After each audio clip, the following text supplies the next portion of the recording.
మనం breaking news చూస్తున్నాం. ఆంధ్రప్రదేశ్ ముఖ్యమంత్రి చంద్రబాబుతో డిప్యూటీ సీఎం పవన్ కళ్యాణ్ సమావేశమయ్యారు.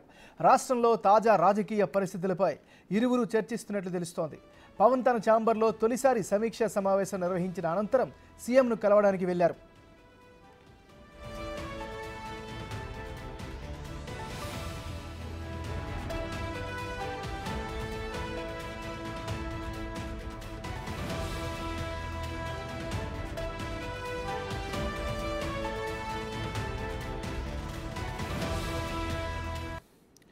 ఏపీ సీఎం చంద్రబాబుతో డిప్యూటీ సీఎం పవన్ కళ్యాణ్ సమావేశమయ్యారు.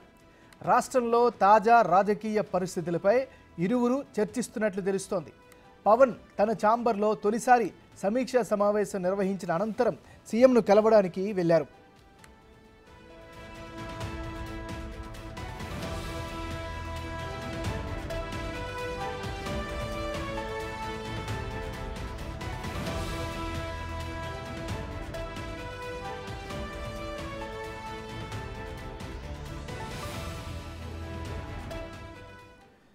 ఏపీ సీఎం చంద్రబాబుతో డిప్యూటీ సీఎం పవన్ కళ్యాణ్ సమావేశమయ్యారు. ఈ సమావేశానికి సంబంధించి మరింత తాజా సమాచారాన్ని విజయవాడ నుంచి మా రిపోర్టర్ మల్లికార్జున్ లైవ్లో అందిస్తారు.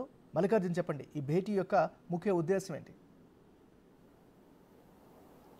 నాగరాజ్ మొదటిసారి తన ఛాంబర్ కేటాయించిన తర్వాత ఆ రెన్యువేషన్లకు సంబంధించి సచివాలయం తన కేటాయించిన బ్లాక్లో ఏదైతే రెండో బ్లాక్లో ఉందో తన ఛాంబరు చూసుకోవటం, తర్వాత అతని డిపార్ట్మెంట్కు సంబంధించి అటవీ శాఖకు సంబంధించిన రివ్యూను కూడా నిర్వహించుకున్నారు పవన్ కళ్యాణ్ డిప్యూటీ సీఎం. ఆయన నిర్వహించుకున్న తర్వాత ముఖ్యమంత్రి చంద్రబాబు ఏదైతే బ్లాక్ 1లో ఉంటారో అక్కడికి పవన్ కళ్యాణ్ వెళ్ళటం జరిగింది. వారిద్దరి మధ్య కూడా 40 నిమిషాల సమయం పాటు కూడా భేటీ అనేది జరగడం జరిగింది. ప్రధానంగా తాజా రాజకీయ పరిస్థితులు, రాష్ట్రంలో జరుగుతున్న తాజా రాజకీయ పరిస్థితులపై కూడా సుదీర్ఘంగా చర్చించినట్టు కూడా తెలుస్తూ ఉంది. అంతేకాకుండా ఇప్పటికే ఏదైతే నామినేటెడ్ పదవులకు సంబంధించి ఒక కసరత్తు కూడా ముఖ్యమంత్రి చంద్రబాబుతో పాటు పవన్ కళ్యాణ్ కూడా చేస్తున్న పరిస్థితి కూడా కనిపించింది.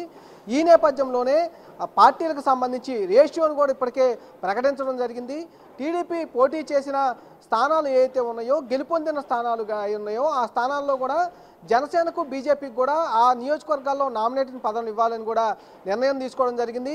టీడీపీ తరఫున 60% నామినేటెడ్ పదవులు ఆ నియోజకవర్గంలో టీడీపీ దక్కించుకోనుంది. తర్వాత 30% జనసేన దక్కించుకోనుంది.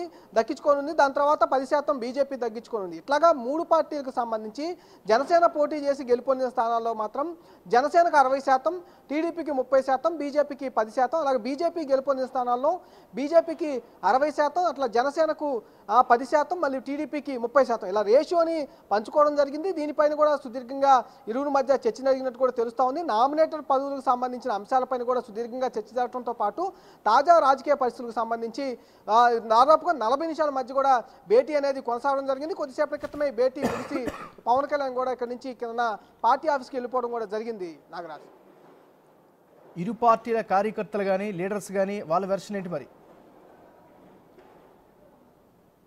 పార్టీ నాయకులు కానీ కార్యకర్తలు కానీ ఇటు అందరూ కూడా 3 పార్టీలకు సంబంధించిన నాయకులు కార్యకర్తలు కూడా ఈగర్గా వెయిట్ చేస్తున్న పరిస్థితి కూడా కనిపిస్తూ ఉంది.